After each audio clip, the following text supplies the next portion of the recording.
The phone rang like it had been waiting all day to slice through the silence. My neighbor's voice, ragged, frantic. "Please, come to your house quick." I didn't ask why, I just drove. Headlights cutting through the night like knives, tires screaming around corners I barely remembered steering through. When I turned onto my street, the world bent. Blue and red lights spun across my walls, my lawn. Shadows in uniform moved like ghosts. And there, on the grass, my wife. Her face the color of paper, lips trembling. "Don't go in Ashley's room," she whispered. Her eyes wouldn't meet mine. "I'm begging you. You might vomit." But I walked. Every step heavier, every sound sharper.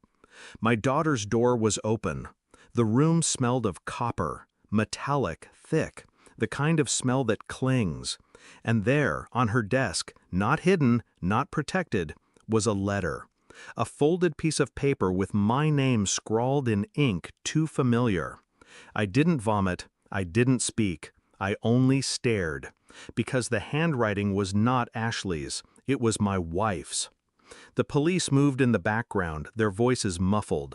Words like unresponsive and overdose drifted, but they were drowned by the letter burning in my hand. I unfolded it. Ashley never wrote it. My wife did.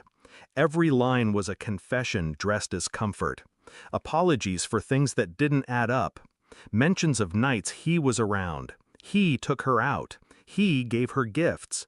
He told her secrets a father should have been the one to hear. I read it once, then again, and again. Each pass turned the ink darker, the meaning sharper. It wasn't about my daughter's death. It was about my wife's double life bleeding through the cracks. There was another man, and my daughter knew. The words blurred, but my mind was clear. Ashley hadn't written her own goodbye.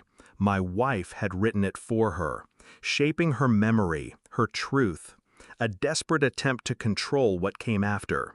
I folded the paper, slipped it into my pocket. I said nothing. But the silence between my wife and me stretched wider than the distance across that lawn. I didn't confront her. Not then. Instead, I began the slow art of watching, listening, collecting. Her phone, face down on the counter too often. Her late-night showers that lasted just long enough for her to reply without being heard.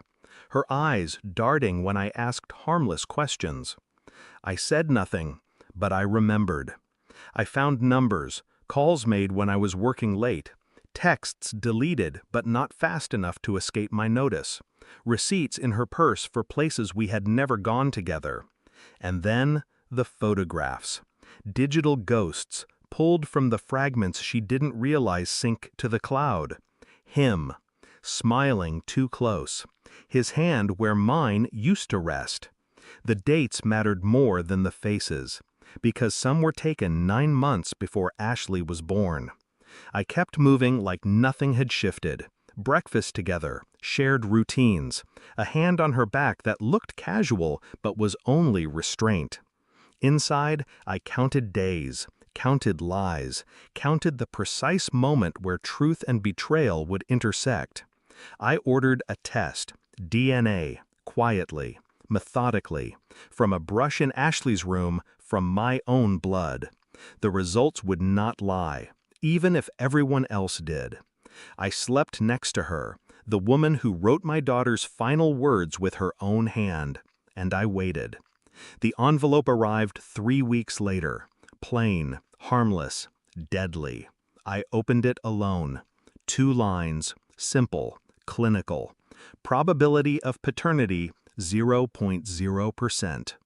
My hands didn't shake, my chest didn't tighten. I had already known. But seeing it, ink on paper, truth in numbers, was colder than any nightmare. That night, I placed the report on the table between us. She looked at it, looked at me.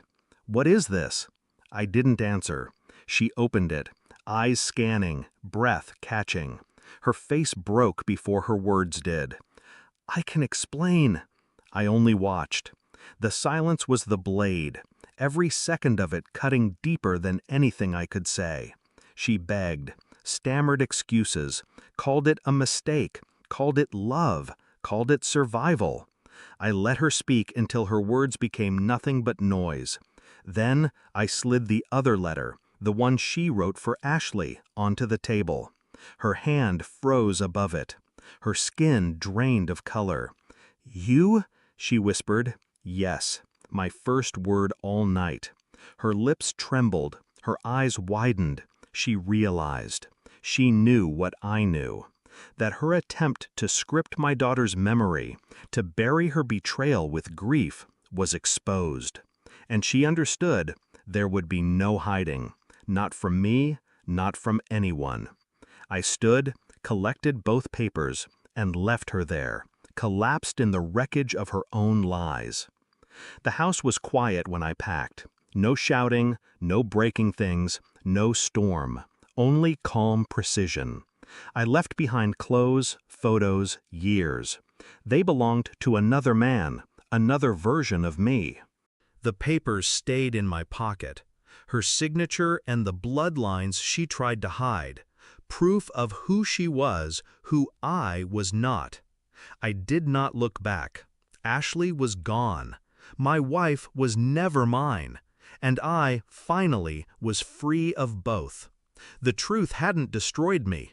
It had carved me clean.